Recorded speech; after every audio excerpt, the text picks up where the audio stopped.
Langsung saja kita simak informasi hot news yang pertama. Perang masih berkecamuk di Arab. Kekerasan masih terjadi akhir pekan kemarin.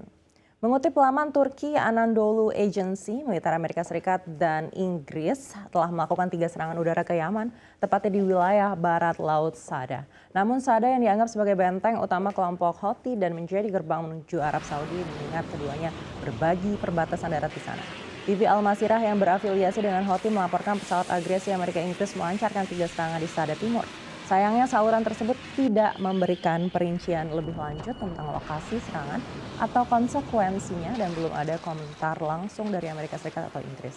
Arab Saudi juga tak mengomentari serangan tersebut. Dengan intervensi Washington dan London, meningkatnya ketegangan, Houthi mengumumkan bahwa mereka menganggap semua kapal Amerika dan Inggris sebagai target militer. Amerika Serikat sendiri merupakan sekutu dekat Israel.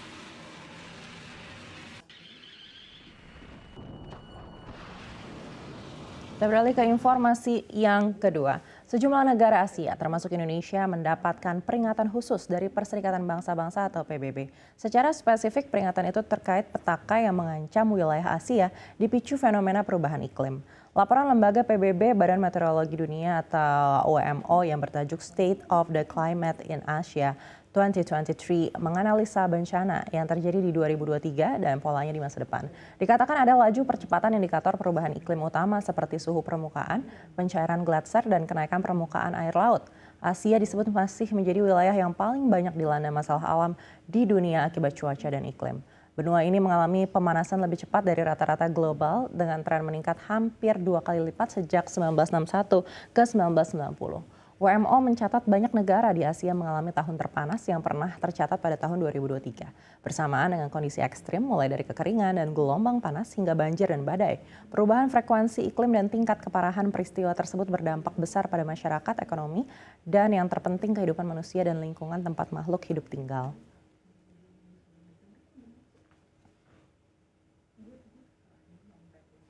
Kita beralih ke informasi yang ketiga dari komoditas. Harga emas dunia terpantau masih stabil, tetapi rawan terjadi koreksi akibat ekspektasi laju cut rate Bank Sentral yang melambat, yang membuat indeks dolar Amerika Serikat bertahan di level yang kuat. Dalam sepekan, harga emas masih menguat 0,73%. Penguatan secara mingguan ini menjadi yang pertama setelah 2 pekan sebelumnya terjerembab di zona merah. Ini menjadi awal yang ceria bagi emas di tahun baru 2025 ini. Pekan ini pelaku pasar dihadapkan dengan sejumlah rilis data penting seperti payroll Amerika Serikat yang akan meninjau lebih jauh terhadap keputusan kebijakan moneter Bank Sentral. Sebelumnya The Fed mengisyaratkan arah penurunan suku bunga dalam dot plot hanya 2 kali saja tahun ini.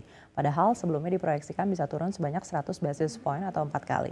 Hal ini membuat posisi indeks dolar Amerika Serikat cenderung menguat.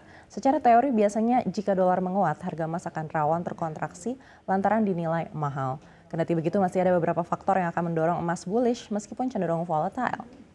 Beberapa ketidakpastian pasar dalam hal geopolitik, ekspektasi meningkatnya utang pemerintah akibat defisit fiskal, sampai tantangan pemangkasan suku bunga yang lebih lambat dari ekspektasi masih bisa memicu permintaan emas terus naik untuk menjadi aset pilihan sahabat.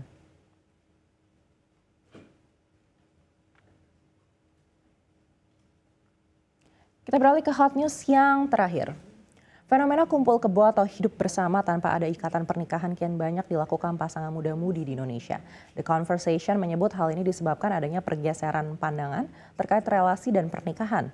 Saat ini tidak sedikit anak muda yang memandang pernikahan adalah hal normatif dengan aturan yang rumit. Sebagai gantinya mereka memandang kumpul kebo sebagai hubungan yang lebih murni dan bentuk nyata dari cinta. Di Indonesia, studi pada 2021 berjudul The Untold Story of Cohabitation mengungkapkan bahwa kumpul kebo lebih banyak terjadi di wilayah bagian timur yang mayoritas penduduknya non-Muslim. Menurut peneliti ahli muda dari Badan Riset dan Inovasi Nasional atau BRIN, Yulinda Nurulaini, setidaknya ada 3 alasan mengapa pasangan di Manado yang merupakan lokasi penelitiannya memilih untuk kumpul kebo bersama pasangan. Alasan itu antara lain terkait beban finansial, prosedur perceraian yang terlalu rumit, hingga penerimaan sosial.